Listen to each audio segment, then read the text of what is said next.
예, 추석 연휴가 끝나자마자 여야가 곳곳에서 충돌하면서 10월 정기국회 일정도 순탄치 않을 것임을 예고하고 있는데요.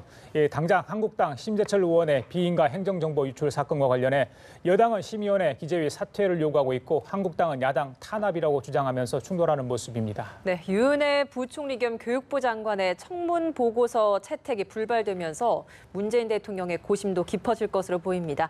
오늘 이 시각 최창렬 용인대 교육대학원장, 김형준 명지대 교수와 함께 정치권 소식 살펴보도록 하겠습니다. 네, 어서 오십시오. 안녕하십니까? 네. 예, 추석 연휴에 처음 뵌 것 같습니다. 예, 추석 친인척들과 여러 가지 국정 현안에 대해서 이야기를 하실지 모르겠는데 일단 지금 가장 이슈가 되는 게 이 심재철 의원이죠. 이 비공개 예산 정보 유출 혐의인데 어떻게 보시는지 먼저 여쭙고 싶어요. 예. 지금 심재철 의원 이 지금 이른바 비인가 행정 자료 불법 유출 의혹이죠, 말하자면. 예. 아직 어떻게 단정이 내려진 게 아니기 때문에. 근데 지금 이제 청와대 그리고 기획재정부의 주장과 심재철 의원 측의 주장이 전혀 달라요, 지금.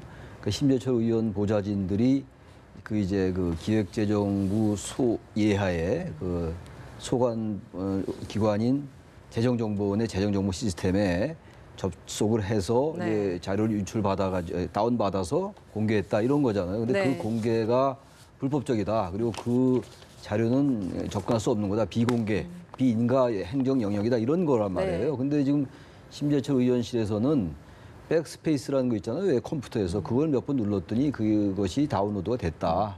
그래서 불법인지 몰랐다라는 주장이고 이제 기획재정부 얘기는 그렇지 않고 그거는 여러 번을 이제 시도를 해야지 그 자료를 다운로드 받을 수가 있다. 그래서 이거는 불법인 줄 인지를 했을 가능성이 높다라고 얘기하고 있는 거고. 예. 그래서 바로 그런 문제 때문에 기획재정부가 심재철 의원실의 보좌진을 고발을 했어요. 그리고 난 다음에 이제 심재철 의원이 또 추가 자료를 공개하니까 거기에 대한 고발 얘기가 나오고 있는 거란 말이죠.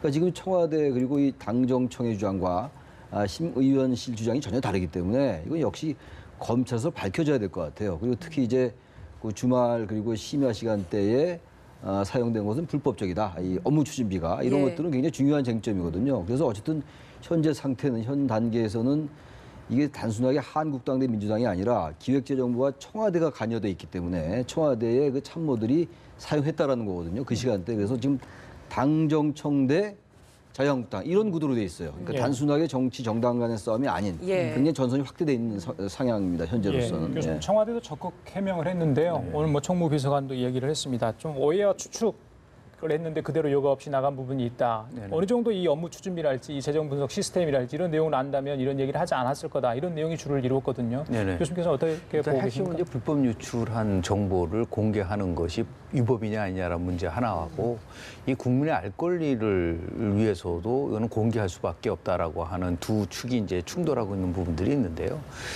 의회 과정의 관점에서 본다고 한다면은 국회의원이 예산과 관련된 정보를 국민에게 소상하게 알린다는 것은 저는 있을 수 있다고 봐요. 근데 그 과정이 과연 이게 불법이냐 아니냐는 것은 예. 굉장히 중요한 의미를 갖고 있는 거라고 보는데요. 예. 문제는 저는 이제 두 가지가 조금 좀 관심이 있는데 하나는 뭐냐면 그럼 그동안 감사원은 뭘 했냐라는 거죠. 그러니까 업무 추진비와 같은 이런 것들, 국가 예산 모든 예산은 이제 감사원이 지금 세세하게 정확하게 감사를 해서 이 부분에 대해서 문제가 있다면 이제 지적을 하고 그리고 시정을 요청하는 거거든요. 예. 근데 감사원은 분명히 이 감사를 했는데 이 부분에 대해서는 감사를 하지 않았어요. 그러니까 당연히 쟁점이 될 수밖에 없는 것이죠. 예를 들어서 밤 11시 이후 심야 시간 이후에는 지금 법에 의하면은 추진 그 예산 지침에 의하면은 사용할 수 없게 돼 있는데도 불구하고 사용했다라고 하면 이것은 분명히 이제 의혹 제기예요. 의혹 제기에 대해서 청와대는 이거는 업무상 필요하다라고 하는 모든 자료들을 정확하게 제출했기 때문에 문제가 되지 않는다라는 것이 있기 때문에 예. 이것이 바로 사법적 영역으로 가야 된다고 한다는 것은 조금 우리가 좀 신중하게 할 필요가 있다. 그래서 이거는 엄밀하게 따지면은 국정감사 같은 데서 아주 심도 있게 이 부분에 대해서 저는 이 업무 추진비와 관련돼서는 꼭 청와대만이 아니라 지금 다른 여러 정부 부처에서 업무 추진비가 정확하게 지침에 따라서 이게 집행되고 있느냐라는 것은 이거는 국민의 혈세가 정확하게 사용돼야 된다라는 의미에서 봤을 때는 한 번쯤은 정확 걸러야 되는 부분이라고 좀 감사 요청 보는데 하기로 했죠, 일단. 그렇습니다. 그래서 네. 그 부분은 제가 볼 때는 감사원에서 철저하게 이거를 감사를 해서 청와대만이 아니라 모든 37개 뭐 정부만이 부처만이 아니라 모든 그 부처에 관련돼서 업무 추진비 왜냐하면 지난 정부 때 특수활동비 문제 가지고 얼마나 그 논쟁이 많았었습니까? 이 부분에 대해서는 이 정부는 특히 이 부분에 대해서는 한 점 의혹도 없이 깨끗하게 밝혀야 된다. 그것은 무조건 불법이니까 잘못됐다라고 이렇게 가져가서는 되지 않고요. 그렇게 함으로써 오히려 당당하게 국민들에게 정확하게 알릴 필요가 있고 그것의 주체는 결국은 감사원 또는 국정감사를 통해서 그리고 정확하게 정보를 저는 국회에다 제공해야 된다고 봅니다. 왜냐하면 그것을 토대로 해서 이번 정기국회는 예산국회고 국정감사라는 거는 1년 동안 정부가 예산을 잘 썼느냐 못 썼느냐를 가지고 감사하는 게 주목적이기 때문에 이런 부분에 대해서 좀 국민의 입장에서 이 문제를 풀어가야 되겠다라고 하는 그런 자세가 필요하다고 봅니다. 국정감사를 통해서 정확하게 밝혀내야 될 사실은 밝혀내는 것이 맞다라고 그렇습니다. 이야기를 해주셨고 사실 불법 유출에 대한 문제도 있는데 거기에 좀 더 나아가서 고의성이 있었느냐 이것도 사실 좀 들여다봐야 될 대목인 것 같거든요. 여기에 대해서는 좀 어떤 입장이십니까? 그 부분은 검찰 수사를 통해서 밝혀질 수밖에 없어요. 예. 어떤 이런 정치적 영역에서 일어난 일이 사법적 영역으로 가는 건 기본적으로 바람직하지 않은데 지금 이것이 과연 불법성을 가지고 있는지 없는지 그리고 그 보좌진들이 그것을 자료를 열람할 때 예. 이것이 시스템 오류로 불법이다라는 인한 것을 우연히 다운로드 받았는지 아니면 다운로드를 고의성이 있었는지. 하면서 예. 이것이 잘못된 것을 인지했는지 여부. 그러니까 고의수직 말씀하신 것처럼 예. 고의성이 있었느냐 없었느냐. 처음에는 몰랐다 하더라도 하는 과정 속에서 이것이 비공개 영역이구나를 알았는지 몰랐는지는 굉장히 중요한 것 같아요. 이거는 오늘 국정조사나 국정감사가 될지까지 모르겠어요. 근데 지금 여야가 워낙 이 부분이 특히 자유한국당과 여당의 이제 전선이 확대되고 있기 때문에 뭐 그런 얘기 나올 것 같긴 합니다만 아무튼 이 부분은요 지금 이미 검찰에 고발을 한 상태이기 때문에 기재부가 예. 어차피 밝혀져야 될 부분이고 심재철 의원실 경우는 그것이 쟁점화되고 난 다음에도 계속 자료를 공개하고 있는 상황이거든요. 그러니까 계속 전선을 확대할 것 같아요. 그러니까 기재부는 또 다시 이제 심의원을 심의원 보좌진이 아니라 심의원 자체를 심재철 의원을 고소하는 고발하는 이런 상태까지 오고 심재철 의원실에서는 또 기재부를 고소하는 이런 상태까지 막 가고 있는 거예요. 그러니까 이게 지금 단순하게 업무 추진비 내역뿐만이 아니라 여러 가지 정치적 쟁점이 얽혀 있게 됐습니다. 지금 그래서 예. 일단은 앞서 말씀하신 것처럼 업무 추진비는 굉장히 중요해요. 이거는 항상 말이 나오는 거거든요. 예. 이른바 우리가 이제 일상에서는 판공비다라고 얘기하는 것들. 이게 어디까지가 공적 영역이고 어디까지가 사적 영역이냐는 문제거든요. 이번도 마찬가지잖아요. 심야 시간에 사용하는 건 잘못됐다고 주장하고 있는 건데 지금 청와대의 주장은 워낙 이제 외교나 통상이나 이런 것들은 시차의 문제도 있고 갑자기 생기는 이런 일 때문에 예. 심해할 수밖에 없다. 그리고 그때는 다 다른 데가 영업을 하지 않기 때문에 이렇게 된 거다라고 주장하고 있는 거거든요. 이런 건 분명히 밝혀질 필요가 있죠. 그래서 예. 이거는 국회 차원도 그렇지만 업무 추진비 관련해 가지고 이미 감사원에다가 기획재정부가 다 이제 요청을 했어요. 정부 전 부처에 업무 추진비 내역을 좀 감사해 달라고 청구해 놓은 상태긴 한데 네. 이게 이번 정권뿐만이 아니라 항상 문제가 되는 거예요. 이 업무 추진비 특수활동비도 예. 마찬가지고 이거는 원래 쟁점은 이것은 아니었는데 업무 추진비를 차제해 감사원이 전반적으로 전수조사할 필요는 있다고 생각합니다. 예, 네. 정기국회를 앞두고 악재가 생긴 건데 한국당이 어제 문희상 국회의장실을 항의 방문했죠. 오늘 오전에 이제 김성태 원내대표 비롯해서 대검찰청, 대법원을 또 항의 방문 아마 이 시간에만 도착을 했을 것 같고요. 지금 들어온 소식에 따르면 홍영표 원내대표는 심재철 의원을 국회 윤리에 제소하겠다 했고요. 김성태 원내대표는 기재부 2차관을 고발하고 김동연 부총리와 박상기 법무부 장관의 해임 건의안을 또 검토를 하겠다 이런 거거든요. 더 상황이 악화되고 있습니다. 이거 좀 그렇죠. 어떻게 좀 풀어야 되겠습니까? 저는 두 가지라고 보는데요. 지금 문제는 이제 의도적으로 접근을 했다라고 좀 보고 있지 않습니까? 예를 들어서 지금 심재철 의원 측에서 얘기하는 백스페이스를 2번 누르니까 자료가 다운됐다라고 하지만 정부에서는 그렇게 간단하지가 않다. 5단계를 거쳐야 된다고 하고 있는데 예. 하나 흥미로운 거는 5단계를 거치면 그러면 나올 수 있는 건가요? 이거는 분명히 이거는 문제가 있는 거죠. 그러니까 재정정보원 측에서 얼마나 관리를 허술하게 했으면은 그럼 누구나 다 가서 5번 다운 치면은 다 나올 수가 있다? 이것에 대한 관리 허술에 대한 문제는 분명히 지적을 할 부분이 있다. 이건 해킹이 아니라고 저는 보는 거죠. 만약에 해킹을 해서 개인적인 사적 이익을 추구하게 했다면 그건 엄연한 불법적 사실이지만 이거는 예를 들어서 불법을 인지한 충분한 기회가 있었기 때문에 불법이다. 라고 얘기를 할 때 특히 이제 공익적인 차원에서 국민의 알 권리를 얘기했다고 한다면 이건 앞으로 이제 법적으로 다 우리 판가름이 나겠지만은 그래서 저는 일단 심재철 의원이 검찰에 고발됐다고 한다면 더 이상 추가적으로 자료를 공개해서는 안 된다고 봅니다. 예. 그러니까 만약에 공개를 하려고 한다면 이거는 합법적이고 제도적 장치를 통해서 해야 된다. 그래서 제가 국정조사 얘기를 하는 거라든지 아니면 더 나아가서 국정감사를 얘기를 하는 거예요. 예. 국정감사라는 것은 이거는 사법부, 뭐 행정부에 대해서 입법부가 나름대로 감시할 수 있는 제도 장치이기 때문에 자 업무 추진비와 관련된 것을 각 상임위에다가 제출해라. 그리고 왜냐하면 이렇게 된 이상 그리고 그 부분에 대해서 확실히 소명자를 다 내놔봐라. 그리고 나서 감사를 받는 그렇게 해서 우리가 몰랐던 부분들을 국회라는 제도를 통해서 공개하는 것에 대해서는 저는 그는 타당하다고 봅니다. 그렇지 않고 지금 불법이냐 불법이 아니냐라가 유출됐느냐 안 되냐 가지고 있는 상황 속에서 계속해서 자료를 공개한다고 한다면 이거는 결국 뭐냐면 정적으로 갈 수밖에 없는 부분들이 있는 거기 때문에 이제는 좀 지혜가 좀 필요하지 않겠나. 충분히 문제의식에 대해서는 심재철 의원 측에서 제시를 했기 때문에 이제는 추가적으로 이걸 가지고서 그냥 지금 국회가 지금 계속 정기국회 폭로, 상황인데 공개, 폭로, 해명, 반박 이런 식으로 이렇게는 가져가는 거는 국정감사 바람직하지 자체가 못하다. 예. 예를 들어 완전히 이게 그 어떤 경우에는 파행을 갈 가능성이 있어요. 이것은 결국 바람직하지 않다고 저는 봅니다. 예, 알겠습니다. 그 여야 대치 전선이 여러 가지가 있는데 그 중에 하나가 이제 사실은 평양 남북 정상회담 이후에 하기로 했던 판문점 비준 동의안 그거 아니겠습니까?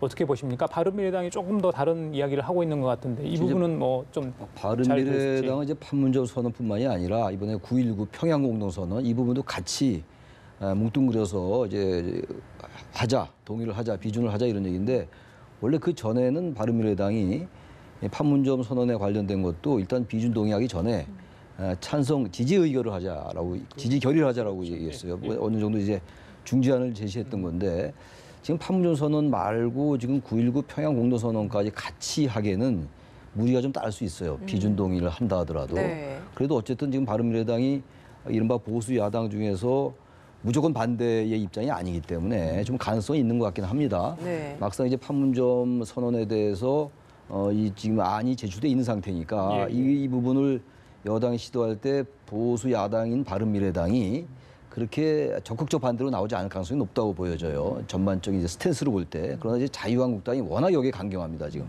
그래서 강경해서 그 이제 그 중재안이 일단 9.19 평양 공동선언 이후에 하자라고 해서 지금 미뤄진 게 지금까지 온 거거든요. 근데 어쨌든 자유한국당은 이 부분 이전에도 판문점 선언 비준은 안 된다라는 입장을 확실하게 견지를 했었어요.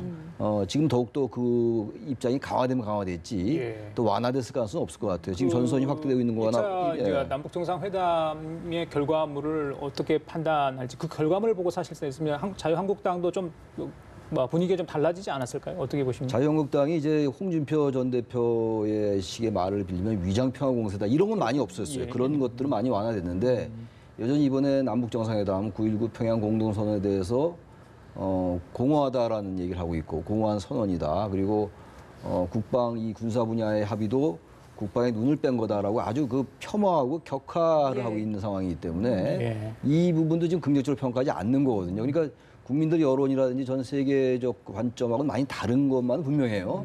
그것이 옳고 그르고 뭐 별개 차원인 것이지만 그런 측면에서 판문점 선언을 자유한국당이 비준에 응할 태도의 변화를 기대하기는 대단히 어렵지 않겠느냐 이렇게 봅니다.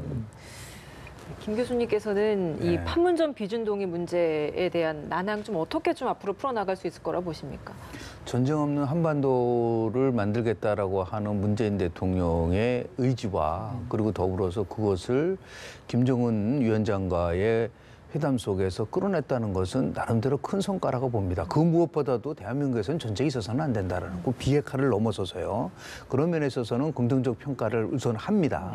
다만 판문점 비준 선언이라든지 아니면은 이제 9.19 평양 선언에 관련돼서 국회 차원에서의 비준 문제는 저는 그렇게 빠르게 할 필요성은 없다고 봅니다. 왜냐하면 실질적인 비핵화 조치가 선행되지 않은 상태에서 비준 선언을 했을 때 올 수 있는 역부작용은 굉장히 많을 수밖에 없어요. 그리고 더구나 지금 북미 정상회담이 2차 정상회담이 곧 이루어질 거라고 지금 예고한 상태이기 때문에 얼마든지 북한의 비핵화 조치가 실질적으로 예를 들어서 북한의 핵시설 프로그램에 대한 신고, 사찰, 폐기라는 나름대로 단계적 접근에 대한 가시적 조치가 만약에 2차 북미 정상회담 속에서 나온다고 한다면 이것은 저는 국회 차원에서 비준하지 말라도 할 거라고 봅니다.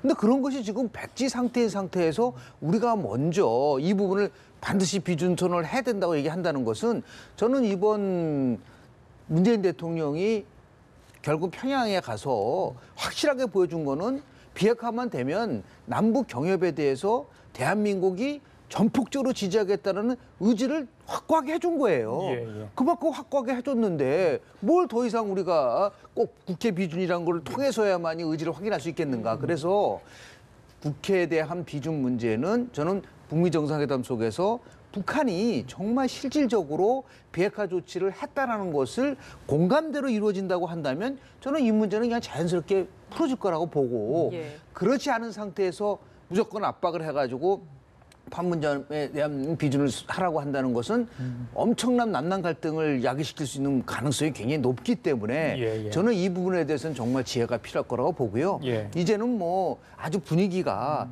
실질적으로 뭔가 이루어질 수 있다, 가시적인 성과가 나올 수 있는 이런 지금 분위기 아니겠습니까? 예. 조금 좀 기다려보자. 하지 말라는 게 아니라 조금 기다려보고 정치라는 것은 절차의 정당성이 있기 때문에 타임이라는 게 굉장히 중요하다라는 말씀을 좀 드립니다. 예, 말씀하신 것처럼 3차 남북 정상회담에 대해서 많은 분들이 이제 긍정적인 평가를 내린 것 같습니다. 그래도 그럴 듯이 이제 문재인 대통령이 지지율 조사를 좀 해봤더니 그 무렵에 지난번에 50%까지 뭐 많이 내려가지 않습니까? 이번에 한 거의 뭐 70%까지 나왔다는 이런 여론조사 결과가 나왔거든요. 글쎄요, 일시적인 건지 아니면 이게 좀 계속될 건지 어떻게 보십니까? 추석 이후에 사실 어떻게 지지율이 변화할까 굉장히 관심이었거든요. 네, 저는 뭐 그쪽 분야의 이제 전공자라서 그런지 실질적으로 한국갤럽이 지난주 금요일 날 발표했었던 내용을 보면요. 예. 그 조사 시점이 굉장히 중요합니다. 한국갤럽은 18일서부터 20일까지 조사를 한 내용이에요. 그럼 18, 19, 20이면은 정말 그 딱 정상회담 했을 때란 말이에요. 예. 그때의 대통령의 부정의 지도가 11%포인트 상승했습니다. 그러니까 굉장히 많이 올라간 거죠. 50%에서 61%인데. 그런데 KBS, MBC, SBS 조사는 20에서 22일 날 한 겁니다. 그러니까 시점이 조금 달라요. 예. 정상회담이 끝나고 나서 모든 게 성공했다라는 그런 분위기 속에서 조사를 했기 때문에 거기는 70%대를 보이고 있습니다. 더 올라간 더 한참 더 올라간 네. 거죠. 자, 그렇다면 이번 주 금요일 오늘 한국갤럽이 조사 발표를 한 것 같지는 않아요. 왜냐하면 추석 때기 때문에 조사에 어려움이 있기 때문에 그런 것 같습니다. 다음 주 이제 금요일 날 발표가 굉장히 중요합니다. 예. 이게 과연 지속될 거냐 안 될 거냐인데 저는 한국갤럽 조사 결과로만 보면 예. 11%포인트가 올라갔는데 예. 올라감을 끌어올린 지역 계층이 어디냐 봤더니 참 주목할 만한 거는 뭐냐면 그동안 문재인 대통령을 반대했어서 5대 계층에서 무지하게 많이 올라간 거예요.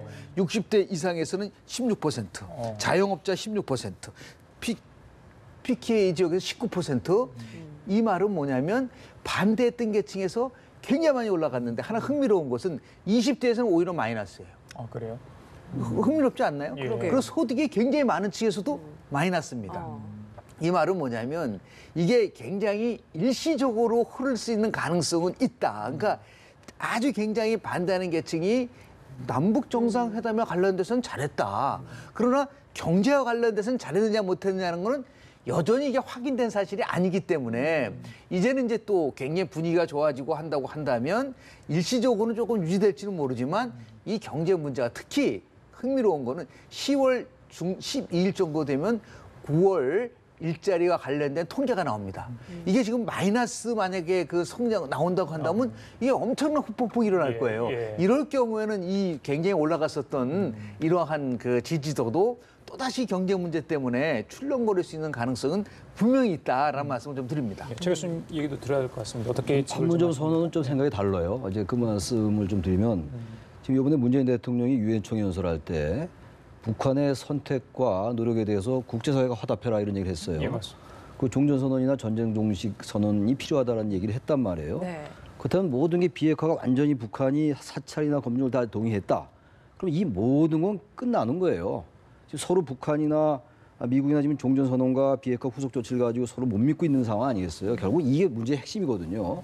근데 이미 이제 북한이 이번에 이제 2차 남북 북미 회담 때 어떤 얘기가 나올지 모르겠으나 폼페이오 국무장관이 가서 그런 논의를 할 거 아니겠어요? 비핵화 의제나 이런 것들. 네. 그렇다면 적어도 우리가 문재인 대통령이 이번에 그 했던 역할 중에 하나는 북한을 믿어라라는 거였잖아요. 유엔 총회 가서 믿으면 내가 보장한다라는 것이었기 때문에 우리 정부 차원에서도 적어도 국제사회에 화답하라고 얘기할 수 있을 정도면 적어도 판문점 선언에 관해서는 우리가 비진동에 해줘야 됩니다.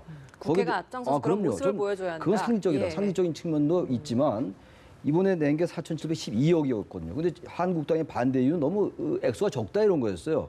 근데 14선언 때 2007년도 그때 정부가 낸 건 1948억이었습니다.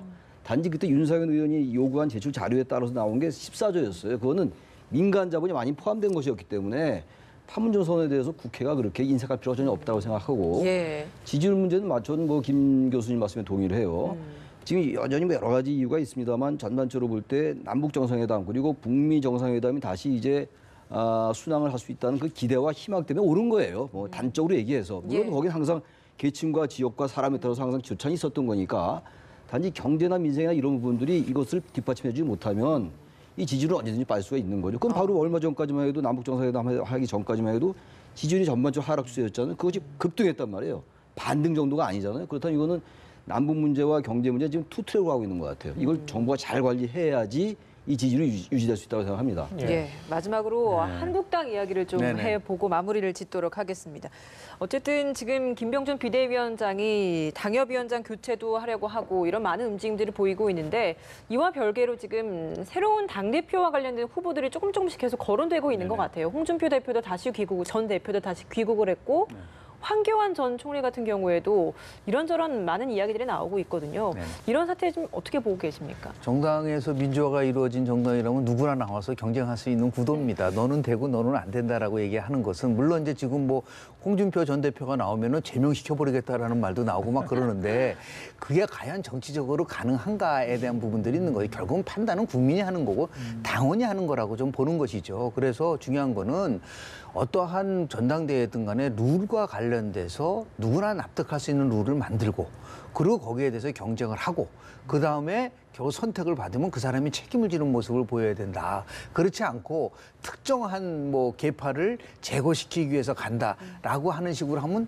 저는 이 당내 갈등이 굉장히 심화될 수밖에 없는 요소가 남아있기 때문에 더 중요한 거는 빨리 김병준 비대위원장 체제가 앞으로 어떻게 당권을 포함해서 가시적으로 어떠한 일정을 할 것인가를 빨리 로드맵을 만들어 놔야 된다. 그렇지 않고 자꾸만 수시로 상황에 따라서 이것을 왔다 갔다 움직이게 되면은 저는 김병준 비대위 체제가 오히려 몰락할 거다. 그러니까 그런 위험성이 있는 부분들이 있기 때문에 이것을 굉장히 신중에 신중을 기해야 될 필요가 있고요. 그래서 결국은 국민과 당원을 믿고 그리고 절차를 정확하게 잘 만들어서 국민의 판단을 받는 그러한 저는 그 자세가 필요할 거라고 봅니다. 이유 하나 있는 것 같아요. 맞는 말씀인데 이 정치라는 게 여러 가지 측면이 있는데 책임성, 대표성, 이런 조응성 이런 거 굉장히 중요한 거예요. 책임진다는 거. 홍준표 전 대표의 이른바 당권 도전 가지고 이제 당내에 얘기가 있는 것 같아요. 예. 한국당 내. 맞는 말씀인데 특정인에게 그 만류할 아무런 근거가 없죠. 다시 당원의 선택을 받으면 되는 거니까. 민주주의라는 게 원래 대의 정치니까 이거 당권도 마찬가지란 말이에요. 그런데 그럼에도 불구하고 홍준표 전 대표는 지난 지방선거 그리고 지난 대선 때 여러 가지 논란을 많이 일으켰잖아요. 그럼 출마하면 안 된다고 저는 생각합니다. 물론 당원의 판단이겠습니다만 그렇다고 당신 출마하지 마시오 하는 건 굉장히 무리가 될 수 있어요. 그건 김 교수님 말씀이 맞지만 예. 그렇다 하더라도 우리 정치라는 게 그럼 모든 사람이 다 출마할 수 있는 건 아니잖아요. 어느 정도의 그 사전 검증이 필요한 것이기 때문에 그 정도면 상당히 당내에서도 검증은 여러모로 부정적 판단이 내려진 게 분명해요. 그렇다면은 적어도 홍준표 전 대표 스스로가 책임지는 모습은 좀 필요하다라는 뭐 원론적인 말씀입니다만 그런 말씀 좀 드리고 싶어요. 알겠습니다. 자, 지금까지 최창열 용인대 교육대학원장, 김용준 명지대 교수 두 분과 함께 얘기 나눠봤습니다. 오늘 말씀 감사합니다. 고맙습니다. 고맙습니다.